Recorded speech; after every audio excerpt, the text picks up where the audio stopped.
My husband sneaked into our daughter's room every night. I set up a hidden camera. What I saw destroyed my marriage and saved my daughter's life. My name is Jennifer Mitchell. I'm 35 years old, and I'm a registered nurse. 3 months ago, I discovered my husband Robert was abusing our 8-year-old daughter Emma every night while I was at work. The hidden camera footage I captured sent him to prison for 12 years. This is my story, and I'm telling it because every parent needs to know the warning signs I missed for too long. I need you to understand something. I'm not a neglectful mother. I'm not someone who doesn't pay attention to her child. I work night shifts at the hospital 3 times a week because the pay is better and we needed the money. 12-hour shifts from 7 p.m. to 7 a.m. Robert worked 9 to 5 as an accountant. Our schedule meant someone was always home with Emma. I thought that was good parenting. I thought Emma was safe. I was wrong. The changes in Emma started about 3 months before I discovered the truth. Small things at first. Things I explained away because I didn't want to believe what they meant. She stopped running to hug Robert when he came home from work. She'd stay in her room, make excuses, say she was tired or had homework. When I asked her about it, she'd just shrug, say nothing was wrong. Then the nightmares started. Emma would wake up screaming 2 or 3 times a week.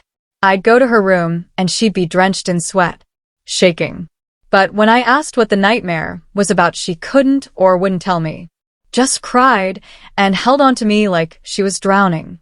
Robert would stand in the doorway watching, looking concerned, playing the worried father perfectly. The bedwetting came next. Emma hadn't wet the bed since she was 4 years old. Suddenly, at 8 years old, she was wetting the bed multiple times a week. The pediatrician said it was probably stress from school. Gave us advice about limiting liquids before bed, about making sure she wasn't being bullied. I followed all the advice. Nothing changed. Emma's teacher called me at work one afternoon. Mrs. Peterson. She taught 2nd grade for 20 years, and she was concerned. Emma's grades were dropping. She wasn't participating in class anymore. She'd become withdrawn, jumpy, would flinch if someone spoke to her unexpectedly. Mrs. Peterson asked if anything was happening at home. Any changes? Any stress? I said no. Everything was fine. We were a happy family. I was lying without knowing I was lying. The final warning sign I missed was Emma's relationship with her father. She started making excuses not to be alone with him. When I had to work, she'd ask if she could go to my mother's house instead, or a friend's house. Anywhere but home alone with Robert. I thought she was just going through a phase. Maybe embarrassed about the bedwetting. Maybe wanting independence. I didn't see it for what it was. Terror. Then came the night that changed everything. I was scheduled to work, but my shift got canceled. Hospital was overstaffed. They sent me home at 7 p.m. I pulled into our driveway at 7:30.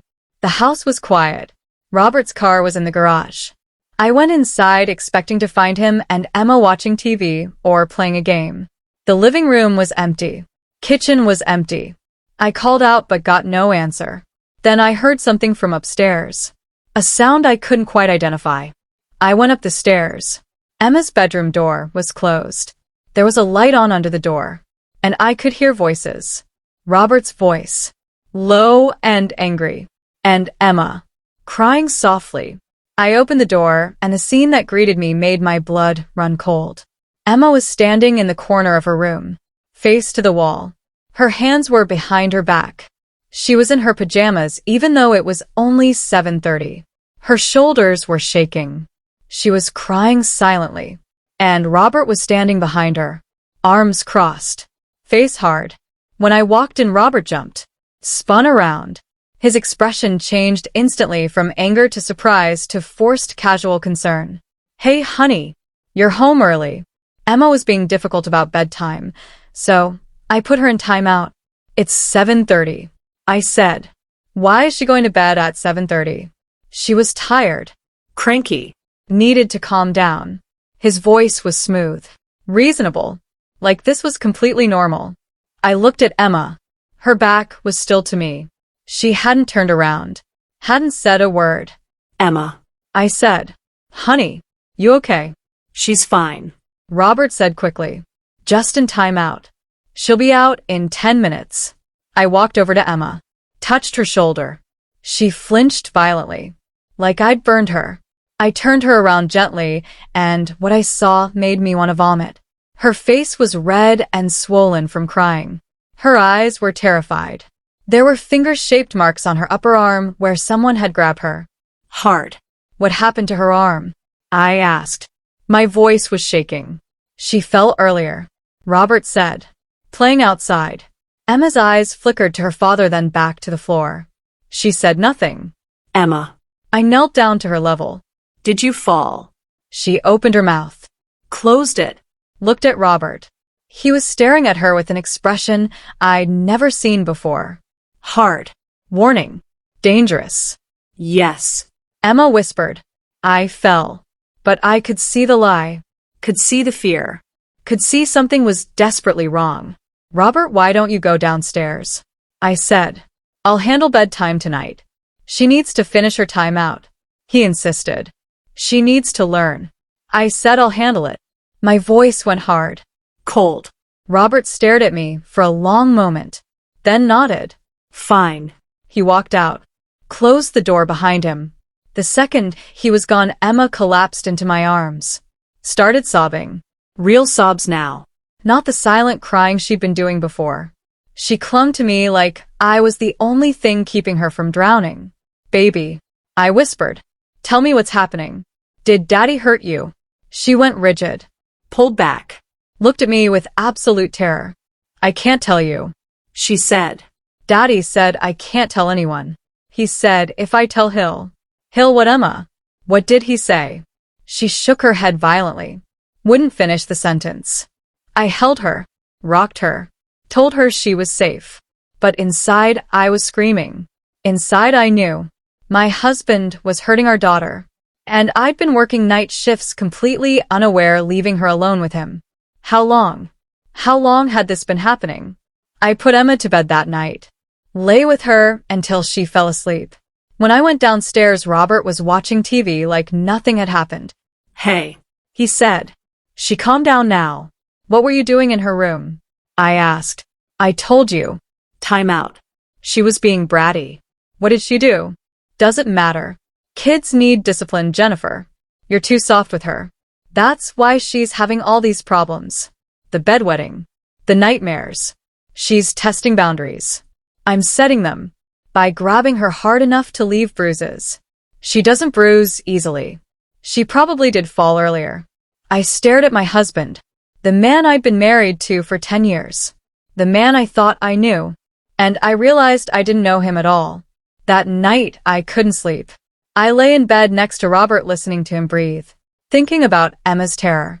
The finger marks on her arm. The way she'd flinched. The way she'd looked at him. The way she'd said, I can't tell. The next morning I called in sick to work. Took Emma to school myself. Picked her up myself. Didn't leave her alone with Robert for a second. He noticed. Asked what was going on. I said I was tired. Needed a break from night shifts.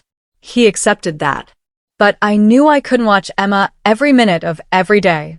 I had to work. We needed the money. And I needed to know the truth. I needed to know what was happening when I wasn't there. That's when I decided.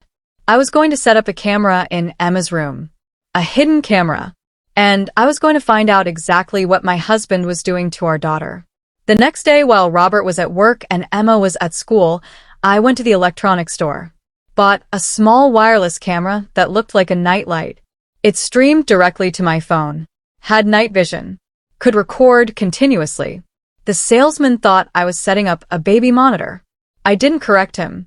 I installed it in Emma's room that afternoon. Positioned it so it captured the entire room. The bed. The corner. The door. Everything. Then I synced it to my phone. Tested it. The feed was crystal clear. That night, I was scheduled to work. I told Robert the first was going in. Kissed Emma goodbye. Drove to the hospital. But I didn't go inside. I parked in the far corner of the parking lot. Opened the camera app on my phone. And I waited. At first, everything seemed normal. 8:30 Emma was in bed. Reading a book. 9 o'clock the light went out. She was sleeping. I watched her chest rise and fall, watched her stuffed bear tucked under her arm. Everything peaceful. Then, at 10:45, the door opened. Robert walked in. My heart started pounding. I turned up the volume on my phone. Watched. He walked over to Emma's bed, shook her awake, roughly. She woke up confused, Disoriented. Get up. His voice was cold, harsh. Nothing like the voice he used when I was around. Emma sat up, rubbing her eyes. What's wrong, Daddy? What's wrong? He mocked her voice. I'll tell you what's wrong. You left your toys all over the living room. Again. After I told you to put them away. I'm sorry. I forgot. You always forget. You're lazy. Just like your mother. The insult hit me like a slap. But I kept watching. Get in the corner. Robert pointed. Now. Emma started crying. Please, Daddy. I'm sorry. I'll clean them up tomorrow. Now means now. His voice got louder. Angrier. Move. Emma scrambled out of bed. Went to the corner. Face the wall. Hands behind your back. Stand up straight. You're going to stand there until I say you can move. And if you make one sound, you'll regret it. Emma stood there, shaking, silent. And Robert, my husband, the man I'd loved, the father of my child. He sat down on her bed, and he watched her. For 30 minutes. Just watched her stand in the corner and cry silently, tormenting her with his presence. When she shifted her weight, he barked at her. Stand still. When she sniffled, he threatened her. I said no sounds. She froze, terrified. I was in my car watching this on my phone, and I was shaking so hard I could barely hold it. Tears were streaming down my face. This was my baby, my little girl, and this monster I'd married was torturing her. After 30 minutes, Emma's legs started shaking. She was only 8 years old. Standing still for that long was painful. She shifted again. Please, Daddy. She whispered. My legs hurt. Robert stood up, walked over to her, and he slapped her across the face.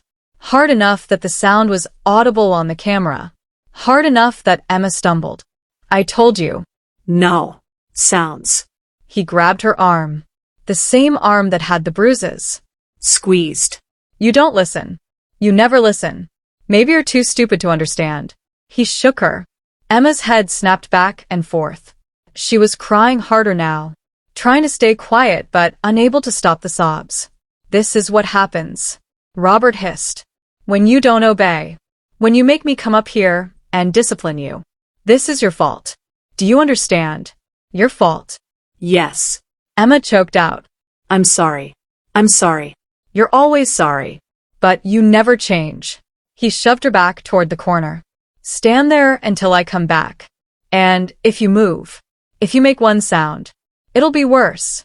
Much worse. He walked out, left her standing there, Crying.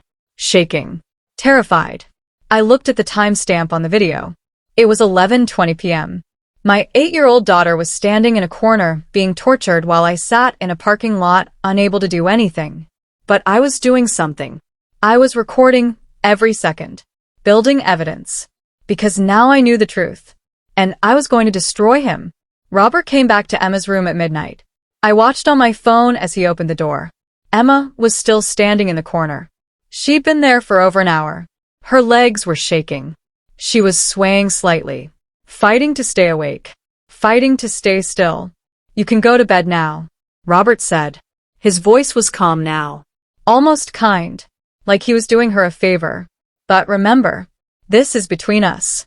If you tell your mother about our discipline sessions, I'll have to punish you worse. Much worse. Do you understand? Emma nodded. Yes, Daddy. Good girl. He walked over, kissed the top of her head, like a loving father. Like he hadn't just spent an hour torturing her. I love you, Emma. This is for your own good. To make you better. To teach you. I love you too, Daddy. Her voice was mechanical, rehearsed. The response of a child who'd been trained to say it. He left. Emma climbed into bed, curled into a ball, hugged her teddy bear, and cried silently into her pillow for another 20 minutes before exhaustion finally pulled her into sleep. I sat in my car watching her sleep. My hands were clenched so tight around my phone my knuckles were white. My jaw hurt from grinding my teeth. Every cell in my body wanted to drive home, burst into that house, grab Emma and run. But I couldn't. Not yet. I needed more evidence. I needed to make sure when I took Emma away Robert could never get her back. I saved the video, backed it up to 3 different cloud storage accounts. Then I drove home. It was 1 a.m. Robert was asleep. I checked on Emma. She was still curled in that ball. Still clutching her bear. I kissed her forehead, whispered that I was sorry, that I'd fix this, that I'd protect her. The next 2 nights, I did the same thing. Called in sick to work, but told Robert the first was going. Parked in the hospital lot. Watched the camera feed. Documented everything. Night 2 Robert came in at 11 p.m. Woke Emma up. Made her stand in the corner for 45 minutes because she'd gotten a B on a spelling test instead of an A. Called her stupid. Lazy. Said she was embarrassing him. When she tried to defend herself, said she got most of them right. He grabbed her by the hair. Yanked her head back. Told her talking back meant she'd stand there another hour. She stood there until 12:30 a.m. When he finally let her go to bed, she was crying so hard, she was hyperventilating. He didn't comfort her, just told her to shut up and go to sleep. That if she woke him up with her crying, he'd give her something to really cry about. Night 3 was the worst. I almost broke. Almost called the police right then. Robert came in at 10:30. Emma was already asleep. He woke her up by pulling her out of bed. She hit the floor hard. Started crying immediately. I told you to clean your room before bed, He said. His voice was cold. Did you do it?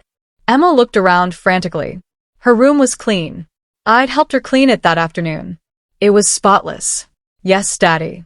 I cleaned it. Don't lie to me. Robert walked to her closet, opened it, pulled out a shirt that had fallen off a hanger onto the closet floor. What's this? It fell. I didn't see it. You didn't see it. Because you're careless. Sloppy. Just like your mother. He threw the shirt at her face. Pick it up. Emma picked it up with shaking hands. Now stand in the corner. Hands behind your back. You're going to think about being more careful. But I was careful. Are you talking back to me? Robert's voice went dangerous. Are you arguing? No. I'm sorry. Corner. Now. Emma went to the corner. Robert made her stand there for 90 minutes. 90 minutes for a shirt that fell off a hanger. During that time, he sat on her bed scrolling through his phone, occasionally looking up to make sure she hadn't moved. When Emma's legs started shaking so badly she could barely stand, he told her she was being dramatic, that she was weak. At midnight, Emma couldn't hold it anymore. She was 8 years old. She'd been standing for 90 minutes. She wet herself. I watched the dark stains spread across her pajama pants. Watched her start crying in humiliation and fear. Robert saw it. Stood up. You disgusting little pig. You pissed yourself. I'm sorry. I couldn't hold it. I was standing so long. That's your excuse? That I made you stand too long? He grabbed her arm, yanked her away from the corner. The wet pajamas. The humiliation. And his face. His face was full of disgust. Not concern. Not empathy. Disgust. Clean yourself up. He shoved her toward the bathroom. And you're sleeping on the floor tonight. You don't deserve your bed. Emma stumbled to the bathroom, changed her clothes, came back. Robert had stripped her bed, thrown the sheets in the hallway. Emma got her blanket from the floor, curled up on the carpet, and cried herself to sleep. I was crying too, sitting in my car, watching my daughter sleep on the floor of her own bedroom, watching her father walk out like he'd done nothing wrong, like he'd just administered reasonable discipline. I had 3 nights of footage, hours of abuse, clear evidence of physical violence, emotional torture, child abuse. It was more than enough. The next morning, I didn't go to work. I called my mother. Mom, I need you to come over. Right now. It's about Emma. My mother, Brenda, arrived 30 minutes later. I was sitting at the kitchen table with my laptop. Robert had already left for work. Emma was at school. It was just us. What's going on, Jenny? She looked worried. I need you to watch something, I said. And I need you to stay calm, because we have to be smart about this. I showed her the videos. All of them. She watched the first 5 minutes and started crying. By the end, she was shaking with rage. That bastard. That absolute bastard. We need to call the police right now. We will, I said. But first we need to get Emma somewhere safe. Somewhere he can't get to her. And we need to make copies of all this evidence. Multiple copies. Because he's a smart man, and he's going to try to make this go away. What do you need me to do? I need you to pick Emma up from school today. Tell them you're taking her to a doctor's appointment. Bring her to your house. Don't tell her why yet. Just keep her safe. Keep her away from Robert. What are you going to do? I'm going to the police station. I'm filing a report. And I'm making sure that man never gets near our daughter again. My mother left. I made copies of all the video files. Put them on 3 separate USB drives. Emailed them to myself at 3 different email addresses. Uploaded them to secure cloud storage. I wasn't taking any chances. This evidence was going to put Robert in prison, and I was making sure it couldn't disappear. Then I called Emma's pediatrician, Dr. Sarah Morrison. I'd known her for 5 years. Trusted her completely. Dr. Morrison, I need to bring Emma in today. It's urgent. I think she's being abused. Bring her in immediately. Dr. Morrison said. I'll clear my schedule. At 2 o'clock, my mother brought Emma to the pediatrician's office. I was already there. Emma looked confused. Scared. Mommy, what's wrong? Am I sick? No, baby. I knelt down. Hugged her. You're not sick. But I need Dr. Morrison to check you over. To make sure you're okay. Is that all right? Emma nodded. Okay. Dr. Morrison examined Emma thoroughly. Found bruises on her upper arms. Both arms. Finger-shaped bruises in various stages of healing. Found a bruise on her shoulder blade. Another on her thigh. All hidden under clothes. All carefully placed where they wouldn't be easily visible. She also did a psychological evaluation. Asked Emma gentle questions about home. About her parents. About how she felt. Emma answered carefully at first, giving rehearsed responses.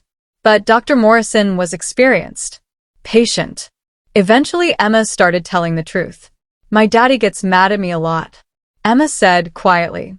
When mommy's at work, he makes me stand in corners for a long time. My legs hurt. And sometimes he hits me. But he says it's discipline. That I deserve it because I'm bad. You're not bad, Emma. Dr. Morrison said firmly. None of this is your fault. Do you understand? Nothing you did caused this. Emma started crying. But Daddy says. Your daddy is wrong. Dr. Morrison looked at me. Mrs. Mitchell, I'm calling Child Protective Services. This is clear evidence of ongoing physical and emotional abuse. I'm also going to the police. I said. Today. Right now. Good. Dr. Morrison printed out her medical report. Detailed notes. Photographs of the bruises.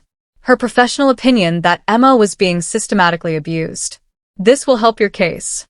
I took Emma to my mother's house. Left her there safe with Brenda. Then I drove to the police station.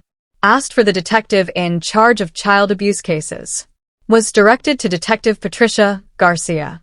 Detective Garcia was in her mid-40s. Serious face. Kind eyes. She listened as I explained everything. The behavioral changes in Emma. The night I came home early. The decision to set up the camera. Then I showed her the videos. She watched all of them. Didn't interrupt. Didn't speak. Just watched. When the videos finished, she looked at me. Mrs. Mitchell, this is some of the clearest evidence of child abuse I've seen in 20 years. Your husband is going to prison. How soon can you arrest him? Today. Right now. Where is he? At work. I gave her the address of Robert's office. And your daughter. Safe. At my mother's house. He doesn't know where she is. Good. Keep her there. Detective Garcia stood. Grabbed her jacket. We're going to arrest your husband. File charges. Get an emergency protective order. He won't be able to contact you, or Emma. Won't be able to come near either of you. Thank you. My voice broke. Thank you for believing me.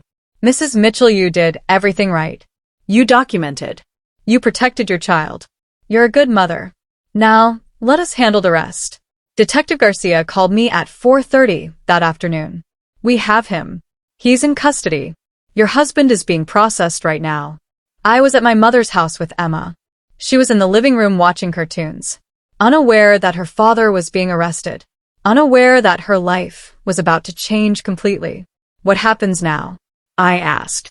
He'll be arraigned tomorrow morning. We're charging him with multiple counts of child abuse, assault on a minor, child endangerment. The prosecutor is also considering charges of terroristic threats based on what he said to your daughter about keeping it secret. Will he get bail? Not if I have anything to say about it. Detective Garcia's voice was firm. I'm recommending he be held without bail. He's a danger to the child. And given that he threatened her into silence, he's a flight risk. Most judges don't look kindly on people who abuse 8-year-olds. I felt something release in my chest. Relief. Emma was safe. Robert couldn't get to her. There's something else, Detective Garcia said. When we arrested him at his office, he denied everything. Said you were making it up. That you were having a mental breakdown. That Emma was lying for attention. Textbook abuser response. But you have the videos. Exactly. We showed him excerpts.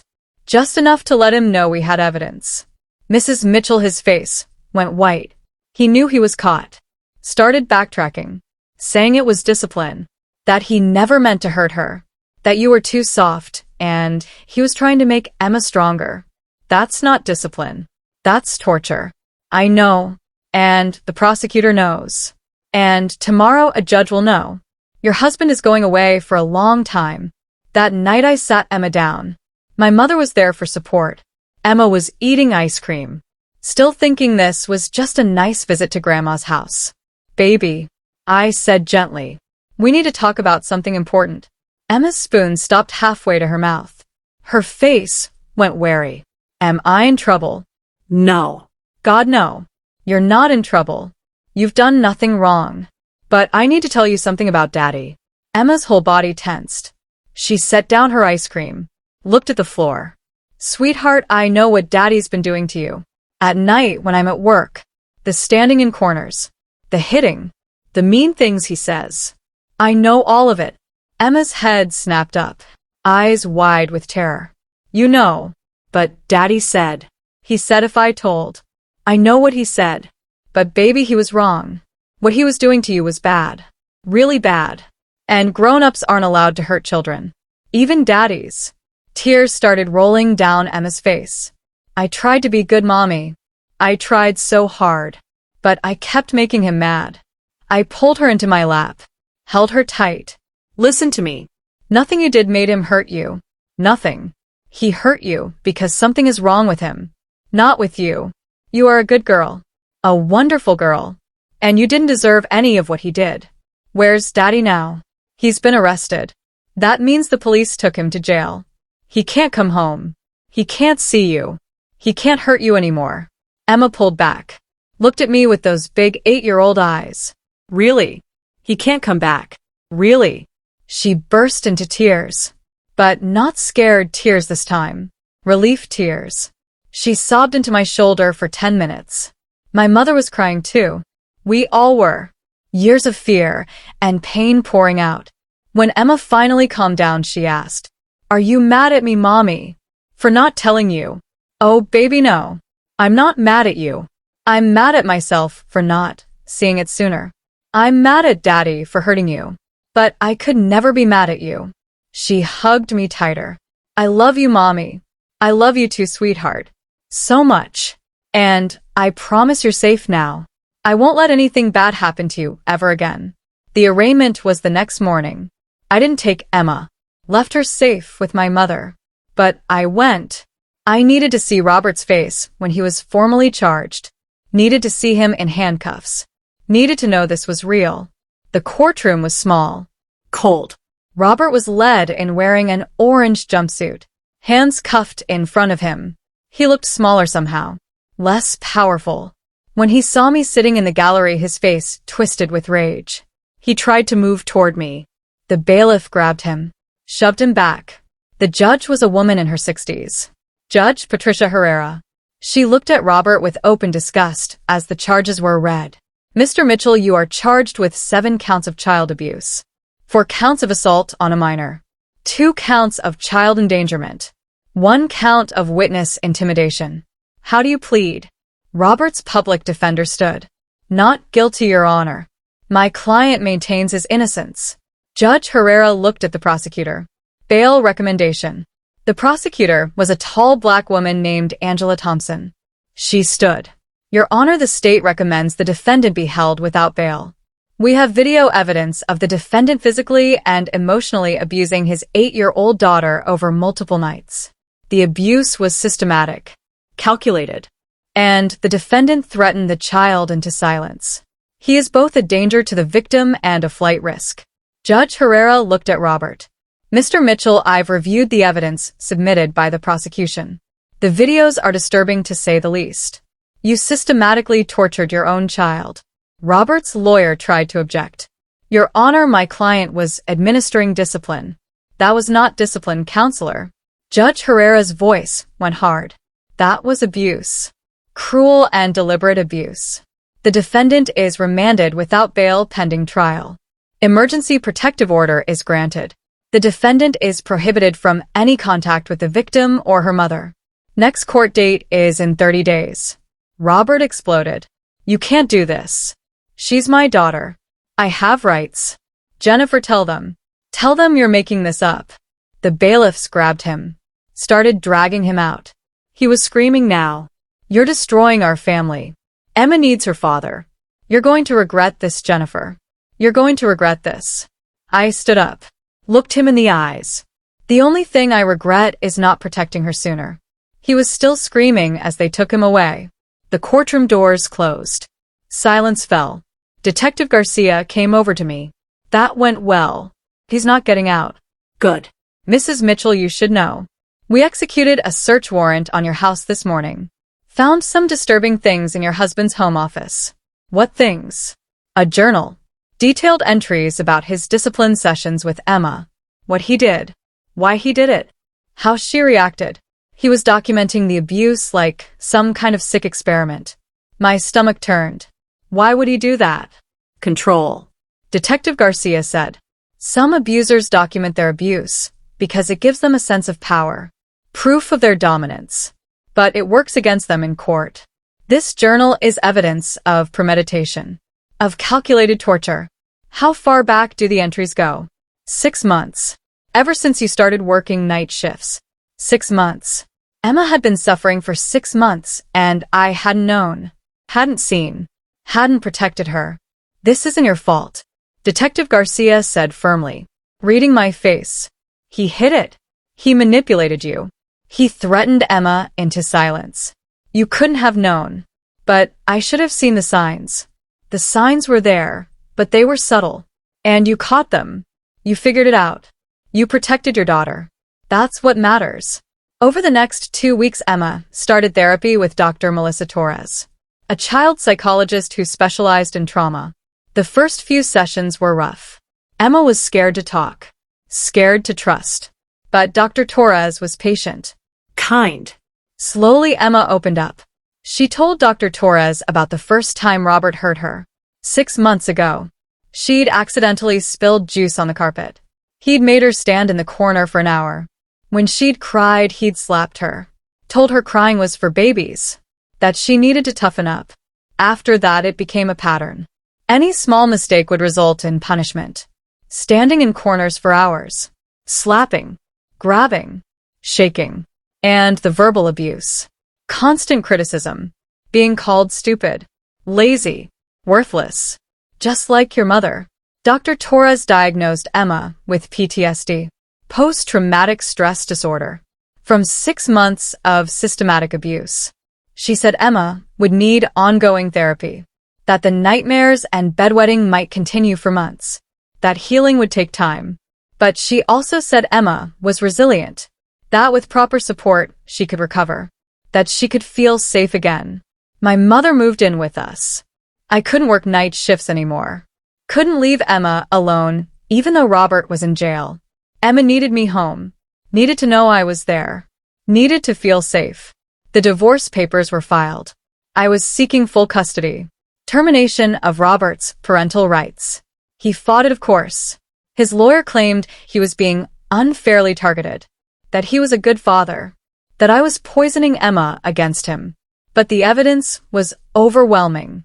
The videos, the medical reports, Dr. Torres's evaluation, the journal entries in Robert's own handwriting. His lawyer had nothing to fight with. Child Protective Services did their investigation, interviewed Emma, interviewed me, reviewed all the evidence. Their recommendation was clear. Robert Mitchell posed a significant danger to the child. Parental rights should be terminated. No contact should be allowed. 6 weeks after Robert's arrest, the trial date was set. 3 months away. The prosecutor, Angela Thompson, called me. "Mrs. Mitchell, I want you to prepare yourself. Your husband's defense team is going to try to paint you as vindictive, as manipulating your daughter. They're going to attack your credibility. Let them try." I said, "I have videos, medical evidence, expert testimony. What do they have?" Lies. Angela said. And lies don't hold up against evidence. The preliminary hearing happened 2 weeks later.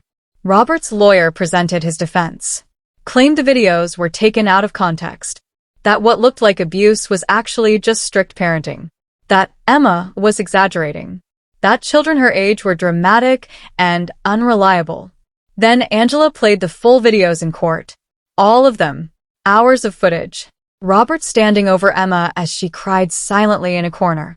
Robert slapping her, grabbing her, calling her names, making her wet herself from standing so long. All of it documented in perfect high-definition video with audio. The judge watched it all. When it finished, she looked at Robert's lawyer. "Counselor, if that's your idea of strict parenting, I suggest you never have children. This is clearly abuse. Systematic abuse. Your motion to dismiss is denied. This case is going to trial." Robert's face was white. He knew. He knew he was going to lose. Going to prison. Going to lose everything. And I felt nothing. No satisfaction. No anger. Just relief that Emma was safe. That he couldn't hurt her anymore. That justice was finally happening. The trial started on a cold morning in February. 3 months after I discovered what Robert was doing to Emma. 3 months of Emma slowly learning to feel safe again. 3 months of therapy and nightmares and healing. I walked into that courtroom with my mother beside me. Emma wasn't there. She wouldn't have to testify in person. Dr. Torres had arranged for her testimony to be recorded in a child-friendly interview room. The jury would watch it on video. No 8-year-old should have to face their abuser in court. Robert sat at the defense table in a suit his lawyer had brought, trying to look respectable, professional, like a good father who'd been falsely accused. When I walked in, he turned to look at me. His face was full of hatred, pure, undiluted hatred. I met his eyes. Didn't look away. He was the one who looked away first. The jury was selected. 7 women, 5 men. The prosecutor, Angela Thompson, gave her opening statement. She was brilliant, methodical, laid out exactly what the evidence would show. That Robert Mitchell had systematically abused his 8-year-old daughter for 6 months. That he'd used physical violence, emotional torture, Threats. that he'd turned bedtime into a nightmare. That he'd damaged his daughter psychologically. That the evidence was irrefutable. Robert's lawyer gave his opening statement. Tried to paint Robert as a devoted father. Claimed I was a bitter wife who'd manipulated Emma. Said the videos showed discipline, not abuse. That modern parenting had become too soft. That children needed structure and consequences. It was disgusting. But it wouldn't work. Not against the evidence. The trial lasted 6 days. Angela called witness after witness. Dr. Morrison, the pediatrician, testified about Emma's injuries. The bruises in various stages of healing. The psychological trauma. Her professional opinion that Emma had been systematically abused. Dr. Torres, the psychologist, testified about Emma's PTSD diagnosis. About the nightmares. The bedwetting. The fear. About how Emma had described the abuse in her therapy sessions. about how the pattern of behavior indicated long-term calculated abuse, not discipline.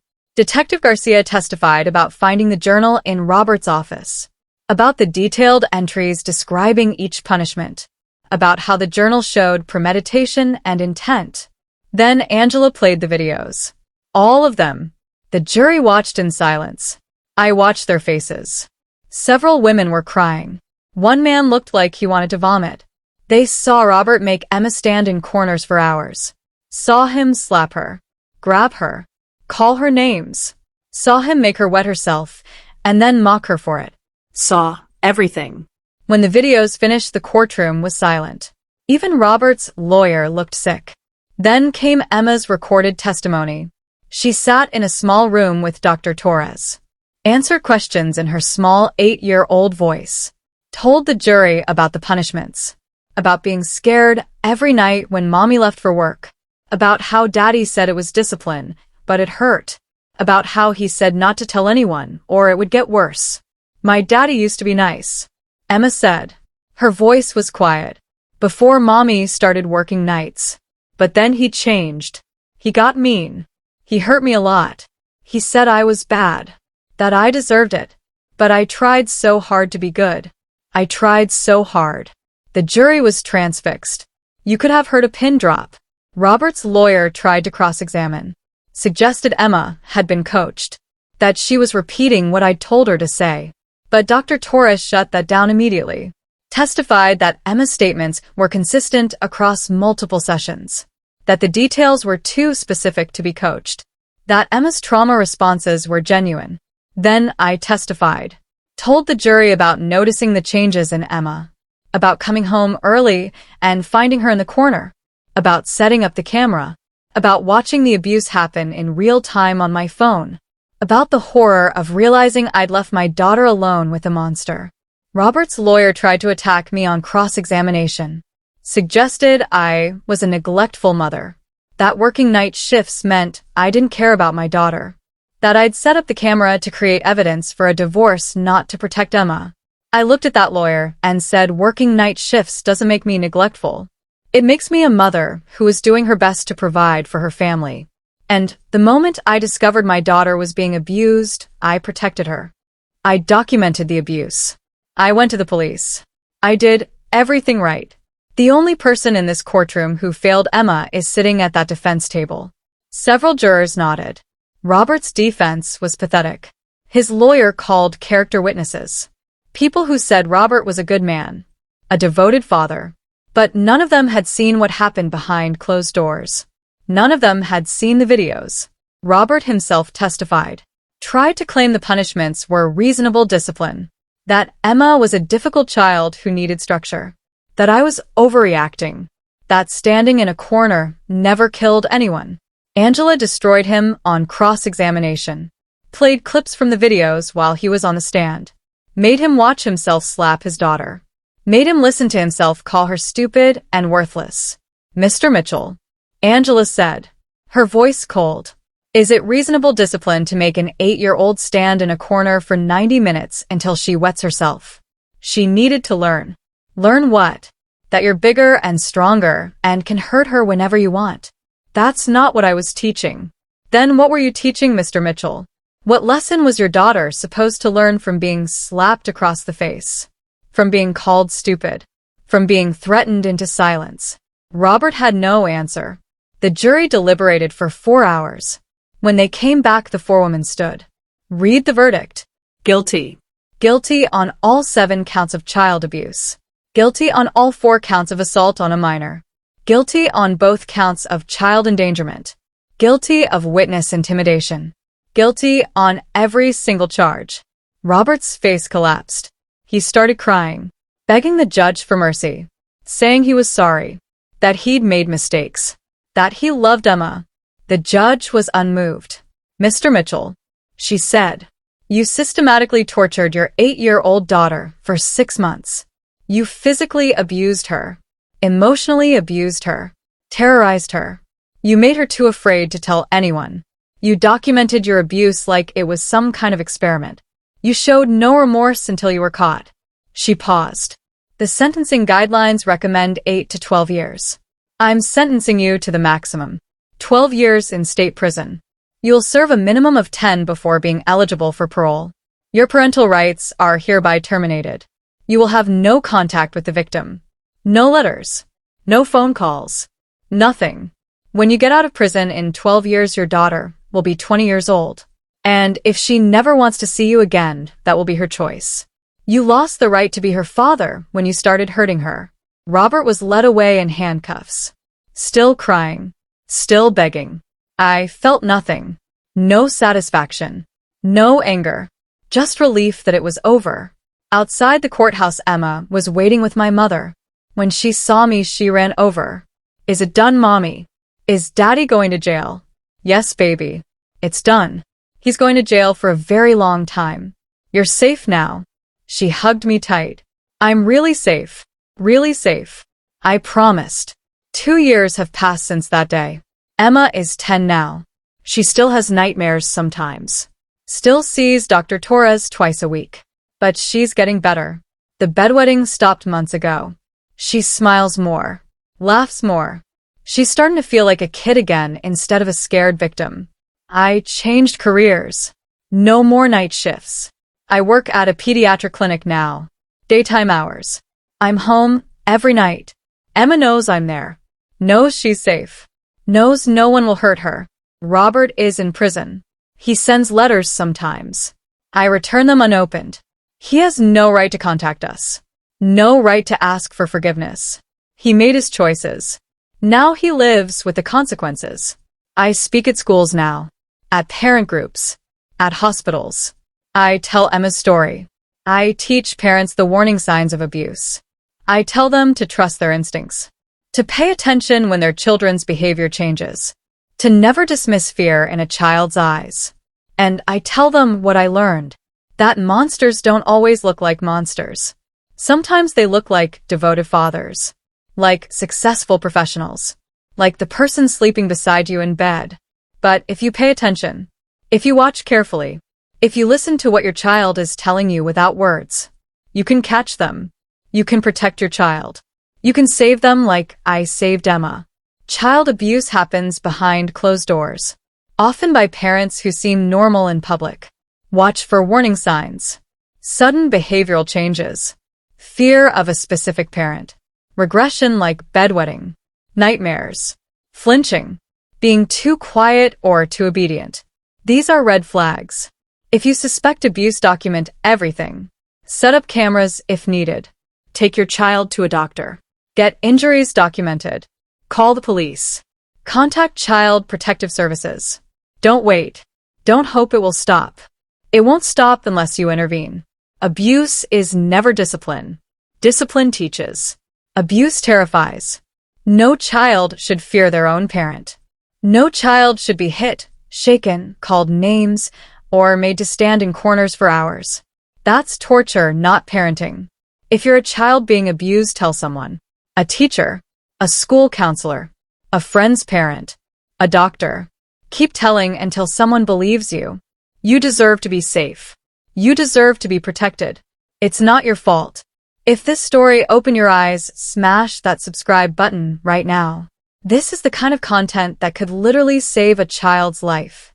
Share this video with every parent you know. Drop a comment telling me what country you're watching from and whether you think I did the right thing. Hit that notification bell so you never miss when we post stories that matter.